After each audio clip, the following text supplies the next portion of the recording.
May 1791. It is nearly 2 years since the royal family and the National Assembly have moved to Paris. Robespierre speaks often at the Assembly and at the Jacobin Club, a debating society named after the former Jacobin monastery where they gather.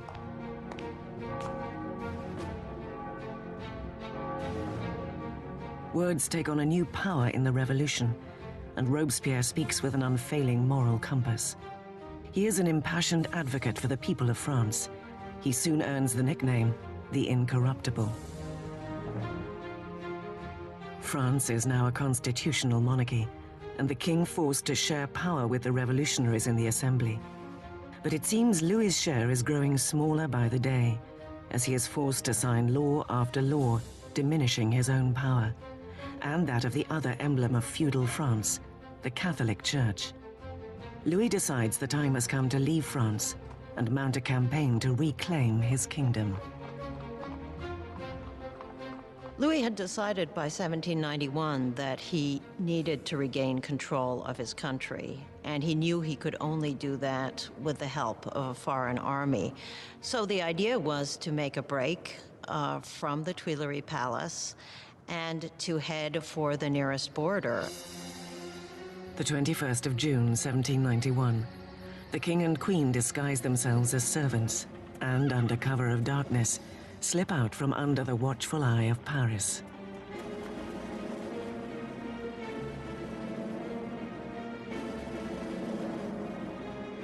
It is past midnight when they arrive in the small town of Varennes, 100 miles east of Paris. They are close to the border of Austria, safety just a few miles away. But they are about to run out of luck.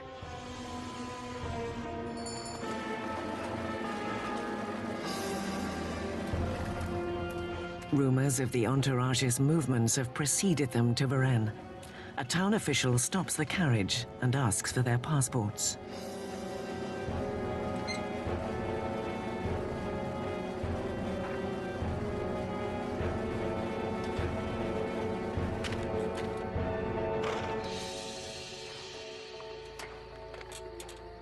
The official's suspicions are confirmed. It is the signature of the king himself. The townsman is overcome at the sight of his king. But revolutionary guards nearby show no reverence for the fleeing royals. He keeps hoping that people will recognize him and there will be a kind of rebellion in his favor. And much to his horror and surprise, they are not ecstatic to recognize him.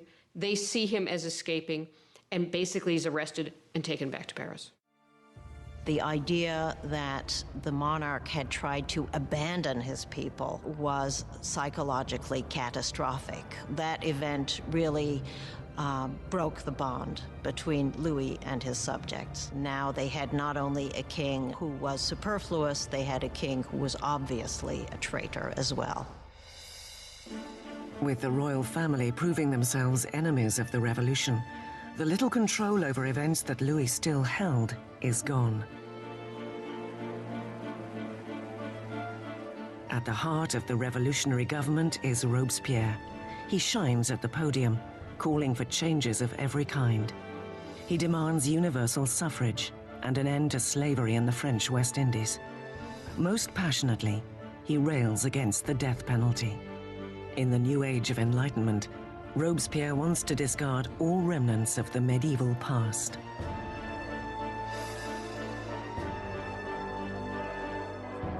France had inherited a macabre repertoire of execution methods from its medieval past. Cruel, torturous deaths by drawing and quartering, hanging, drowning, and burning.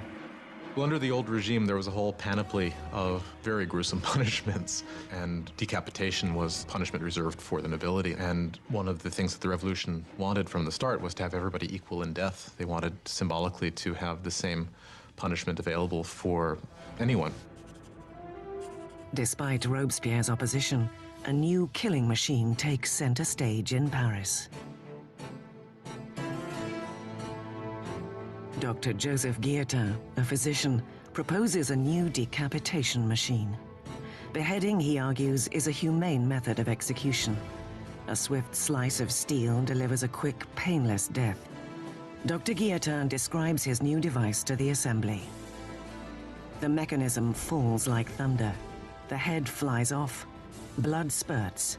The man is no more. Always a supporter of bloodshed, the journalist Marat prints an enthusiastic rant in his paper, announcing the device's new name, guillotine. It will soon earn another nickname, the National Razor.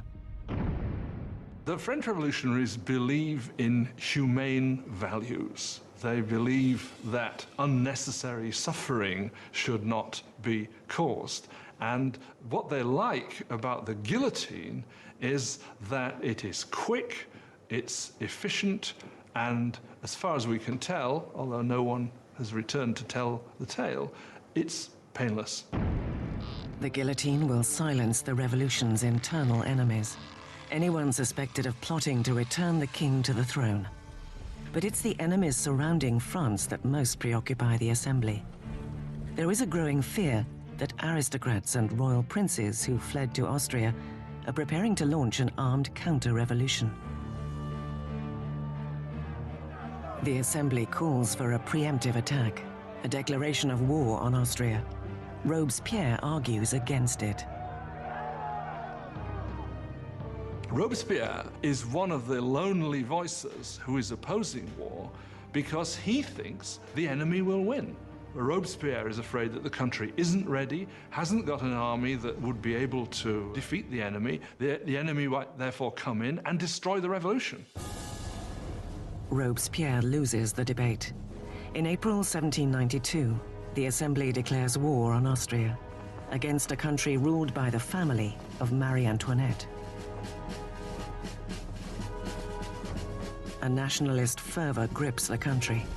Robespierre and his supporters suspect that the king hopes France will be defeated, which will end the revolution. There is also word that Marie is corresponding with her relatives in Austria, with the enemy. They suspect she is giving away French troop movements in a plot to undermine the war effort. All the while, the king and queen feign adherence to the revolution.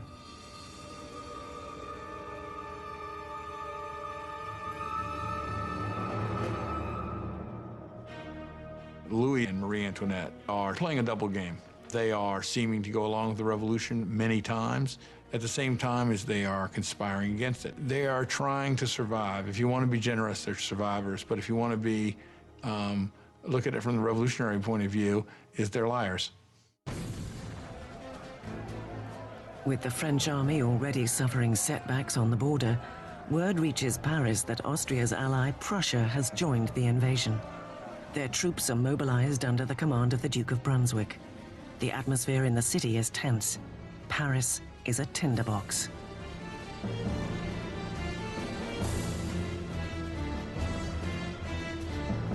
And then, the Paris papers print a letter from the Duke of Brunswick. In it, he threatens to destroy Paris if any harm comes to their royal majesties, the King and Queen. The threat backfires massively. The 10th of August, 1792. Thousands of armed citizens, fueled by indignant rage at Brunswick's threats, head to the Tuileries Palace and descend upon the king's elite Swiss guards in a savage attack. More than 800 from both sides are killed. The king finds sanctuary within the National Assembly debating chamber, where a vote will later suspend the monarchy. The French Republic is born.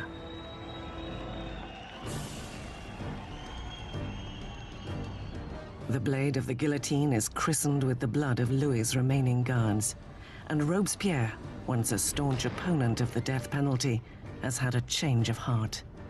The birth of the new republic can only begin with the death of a king.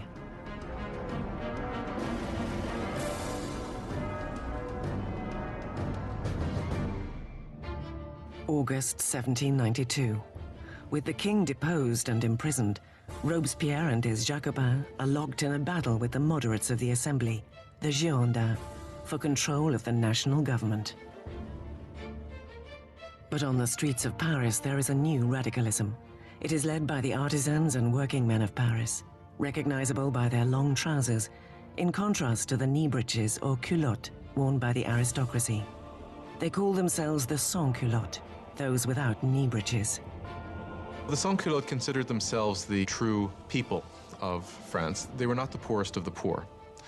They tended to be fairly well-off artisans, shopkeepers, people like that. But they were people who at least claimed to work with their hands.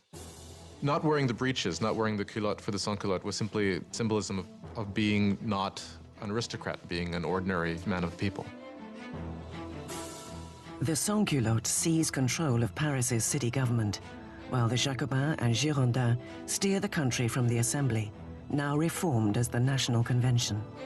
They are struggling with the command of the beleaguered French army, which is swiftly losing ground to Austria and Prussia.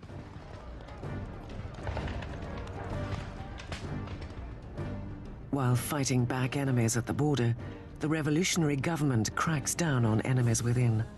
Royalist traitors who might deliver Paris into the hands of the invaders. More than 1,000 people are arrested and herded into prison. Priests, journalists, ordinary men and women. Robespierre concentrates on the internal crisis, but his ally, the Minister of Justice, Georges Danton, motivates men, young and old, to join the war on the frontier. He is gregarious and flamboyant, everything that Robespierre is not. Soon, Danton's name is heard throughout Paris.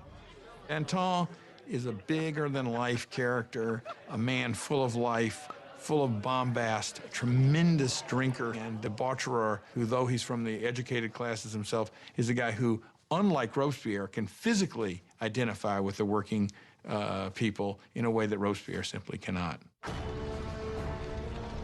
As the Prussians close in, Danton's fiery rhetoric mobilizes the people, inspiring many to enlist.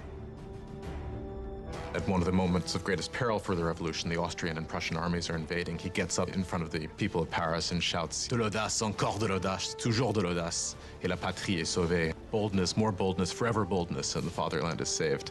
He's really one of the people who manages to rally the country against the invader. It's an extraordinary moment. With so many able-bodied men leaving for the front, Paris is left defenseless, its jails bursting with political prisoners. A fear takes hold that the prisoners will be impossible to contain. Marat's paper will later be blamed for inciting the horrific events that follow.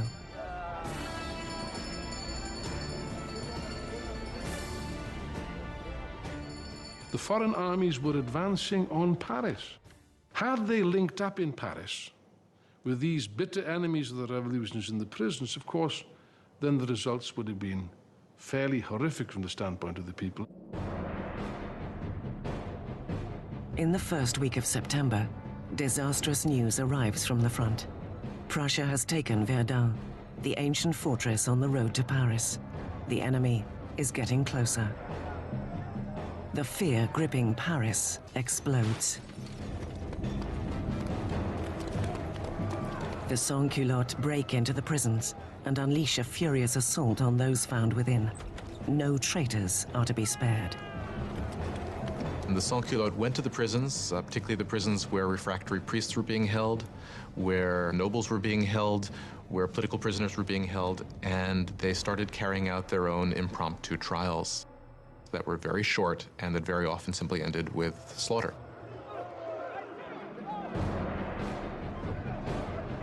Women are raped or mutilated, priests disemboweled, aristocrats hacked to pieces. More than 1,600 people are slaughtered in just a few days. When word of the September massacres spreads throughout Europe, there is widespread revulsion.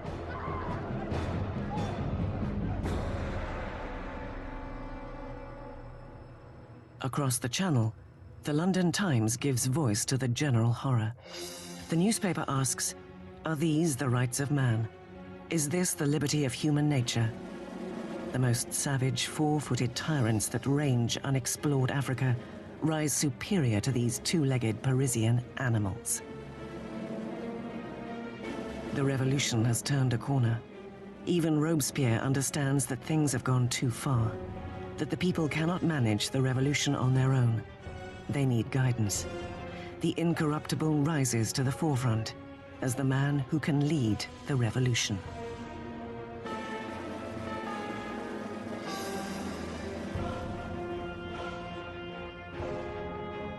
There was a time when Robespierre had pushed for a constitutional monarchy. He now believes the king is too potent a symbol to the enemies of the revolution. A momentous decision is made. France will put its own monarch on trial. With the verdict a foregone conclusion, the only debate left is punishment. The moderates, led by the Girondins, call for sparing his life, which isolates them in the convention. The Gironde really crystallized as a faction in the convention over the debate over the king, because they, while they certainly wanted a republic, they were less sure that the king should actually have to die. But the debate is dominated by the Jacobins, who call for blood. Why did the Jacobins want to kill the king? I think they wanted to kill the king because, as Robespierre brilliantly said, you have to kill the king so the revolution can live. If the king is right, then the revolution is wrong. In any system there had ever been, there's only one penalty for treason, and that is death. So in this sense, if the king is guilty of betraying the country in a time of war, then the argument is that he must suffer the death of a traitor. On the 20th of January, 1793, Louis XVI is declared guilty. The sentence is death.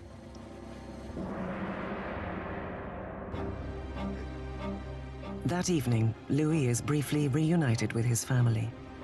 Calm in the face of their tears, he promises to return the next morning to say a final goodbye. He will not.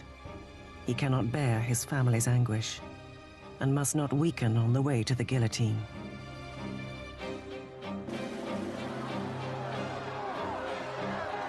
In the morning, a closed carriage brings Louis to the scaffold, and he calmly makes his way to the blade.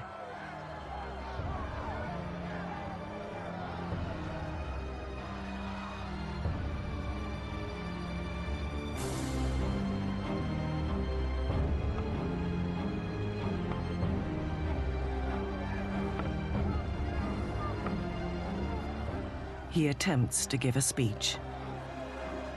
I die innocent of all the crimes laid to my charge. I pardon those who have occasioned my death. And I pray to God that the blood you are shedding may never be visited on France. But the guards drown him out with a drum roll.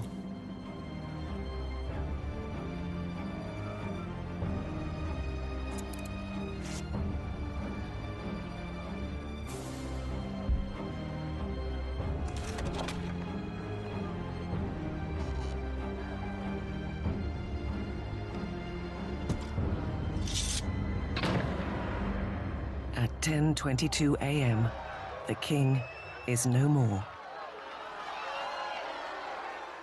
In the Temple prison, Marie Antoinette hears the cannons fire, announcing the death of her husband. She collapses in despair.